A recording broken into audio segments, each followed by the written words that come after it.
You are listening to the Stop Binge Eating podcast with Kirsten Sarfty, episode number 349. Welcome to the Stop Binge Eating podcast.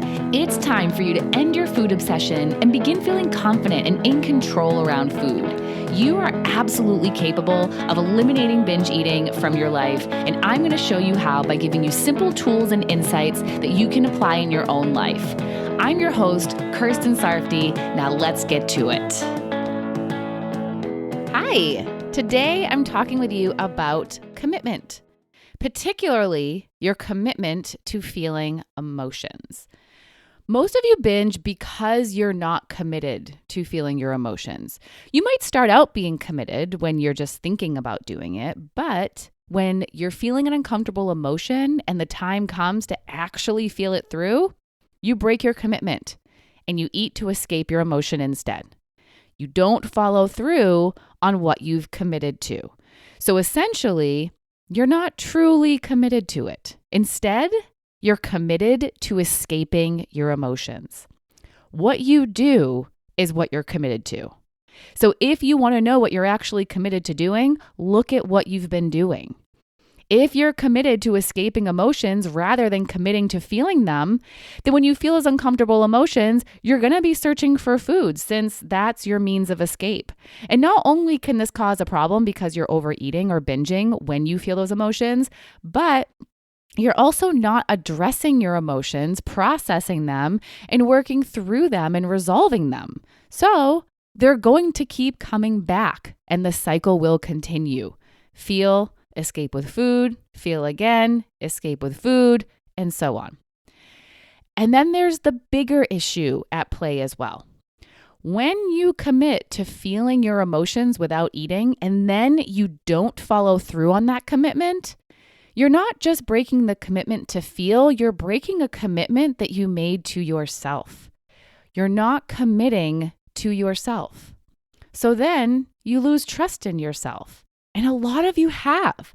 You stop believing that you'll do what you say you'll do. You don't believe what you say. And that's, of course, going to affect your relationship with yourself and cause you to feel a lot of self-doubt, which is going to hinder your attempts at stopping binge eating. It's going to make it so much harder for you to stop binge eating when you don't trust yourself and when you doubt yourself. So this lack of follow through on your commitment to feel uncomfortable emotions isn't just affecting you in that moment when you don't do it. It's affecting you and your binge eating and your future. So why do you do it? Why don't you follow through on your commitment? Well, the most common reason why is quite simple. It's easier not to. When you're much more familiar with escaping emotions, which most people are, then feeling through your emotions is going to take more effort. And us humans just prefer to not put in effort. We'd rather things be easy. We'd rather do what's easy and pleasurable and avoid discomfort. So if you just let your humanness take over and you let yourself do what your human brain encourages you to do, then you're going to be looking for that easy, pleasurable way out of discomfort. And many of you are just letting yourself take the easy way out. But as you know, it doesn't come without consequence. And that's why I encourage you to do what's more challenging, what's more unfamiliar, and what's going to take more effort, because it will be worth it. It's how you're going to make real changes. Otherwise, you'll just keep doing what's familiar, which might be something you don't really want to be doing. Another reason why you're not following through on your commitment might be because you don't believe you can do it. And you don't believe you can do it because you haven't been doing it. But listen, you haven't been doing it not because you can't, not because you are incapable of following through on your self-commitment, but because you've been choosing the easier thing. And you are capable of choosing the harder thing. You can choose it and you can do it. There's a difference between not being able to and not being willing to. You are able to. Now you need to be willing to. Now, you then need to understand why you haven't been willing to commit to feeling those uncomfortable emotions. Is it because you're afraid to? Maybe you think those emotions will last forever or they'll feel worse if you let yourself feel them. If that's the case, I recommend you listen to episode number 343, Waiting for Emotions and Urges to Pass, because they won't last forever. You'll actually help yourself to feel better if you feel your emotions, and there is something you can do to help your emotions to pass sooner than later. Or is it because you don't think it will be worth it to feel the uncomfortable emotions? If that's the case, go listen to a recent episode I did, number 347, The Benefits of Feeling Emotional Discomfort. When you know the reason why you're not willing, you can overcome the reason. You can become more willing. When you debunk your beliefs about emotions that are stopping you from committing to feeling them, and when you have better reasons to feel than to eat, and when you believe that you actually can commit, then you will be more willing to commit. Now, we also need to talk about what exactly you're committing to. When you just say you're going to commit to feeling uncomfortable emotions without eating to escape them, it's actually a pretty big goal, with smaller goals that contribute to it. It's like with binge eating. Stopping binge eating is a big goal with lots of small goals that contribute to it. I remember saying to myself all the time that I was just going to stop binge eating, as if that was all I had to do. But I didn't realize that in order to do that, I needed to work on feeling discomfort and not being so restrictive and being more neutral about my body and having better self-talk. And even those goals have smaller goals within them. So when you commit to feeling through emotional discomfort without escaping with food, what is the first thing you're going to commit to in order to achieve that goal?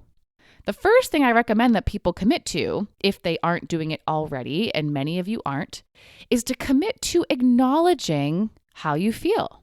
Just naming how you feel. I feel anxious. I feel lonely. I feel overwhelmed. Commit to that. Because if you don't acknowledge how you feel, if you ignore how you feel, then you can't do anything about it. You can't commit to feeling something that you don't even acknowledge that you're feeling. Or if you already do that, if you are acknowledging how you feel, you can commit to accepting how you feel. You can tell yourself, this is how I feel right now. Instead of arguing, resisting, wishing you weren't feeling it, or trying to escape it, you accept what is happening right now. And you can commit to calming self-talk. You can tell yourself, I will be okay. This is temporary. I'm just feeling sensations in my body. Calming yourself when you feel discomfort is going to be so much more useful than panicking or getting frustrated or angry. There are small goals you can commit to that are part of committing to feeling the discomfort all the way through. Commit to what feels doable to you. Commit to some component of feeling feelings instead of committing to escaping them. If you're having a hard time committing to feeling the emotions all the way through, commit to a goal that is smaller and more doable for you. And please remember, you are learning to be a person who is committed to this. You are not going to be perfect at it right away, maybe ever. But please stay committed to the process. If you do overeat or binge to escape your emotions, don't quit on yourself and tell yourself you can't be trusted and you clearly aren't committed and mentally beat yourself up. Stay committed to learning, to getting curious about what happened and what went wrong, to trying again, to trying things a little differently the next time. Ultimately, stay committed to figuring this out because it is figure-outable. You can do it. And when you stay committed and you keep learning from mistakes and trying things differently, you will do it. Okay? So commit to feeling uncomfortable emotions, commit to small goals within that big goal, goals that feel doable, and commit to the process of learning and getting better. You can do this. Eating to escape may be easier, but you're not going to commit to the easier thing. Challenge yourself so that you can change. All right, that is what I have for you today, and I'll talk to you next time. Bye-bye. Thank you for listening to the Stop Binge Eating podcast. If you like what you heard today and you want more, go to coachkir.com/free. That's COACHKIR.com/free to get some awesome free stuff to help you stop binge eating.